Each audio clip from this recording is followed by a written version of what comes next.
வணக்கம் நண்பர்களே, இது இயற்கை மைந்தன் யூடியூப் சேனல். நான் உங்கள் பாலச்சந்தர்.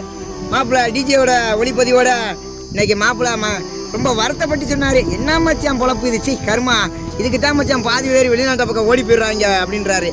என்ன அப்படின்னா, நாங்கள் ஊருக்கு இந்த ஆட்டை பார்த்துக்கிட்டு தான் திரியிறோம். வேறு என்ன பொழப்பு, எங்களுக்கு தானே பொழப்பு, வேறு வழி இல்லையா. எதை திரியிறோம் போகிறோம் வரோம்னா, அந்த எங்கனாச்சும் நாங்களே நாடோடி வாழ்க்கை வாழ்கிறவங்க தான். அதில் ஒன்று இல்லை, மாற்று கருத்துக்கு இல்லை.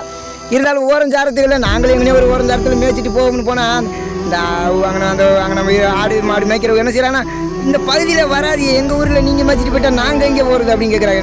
நான் கேட்குறேன், இது ஒன்று நேற்று பெஞ்ச மழையில் இன்றைக்கி முளைச்ச காலம் இல்லைங்க. அந்த தொழில் இயற்கையாகவே இந்த இயற்கை உருவாக்கப்பட்ட காலகட்டத்தில் எங்கள் எப்படி சொல்கிறது, இது முல்லை நிலத்தவர்னு சொல்லி எங்களுக்கு ஒரு தனி பெருமையே ஆயிருக்கு. அந்த வகையை சார்ந்தவங்க நாங்கள், உங்களுக்கு தெரியும். இருந்தாலும் எங்களை கண்டா சிலர் இங்கே ஓட்டிகிட்டு வாரிய, நாங்கள் இங்கே வருது, இங்கே ஓட்டிகிட்டு வாரிய, நாங்கள் இங்கே வரும்னு சொல்கிறாங்க. அதனால் கொஞ்சம் நீங்களும் பாருங்கள், நல்லா யோசிச்சு பாருங்கள்.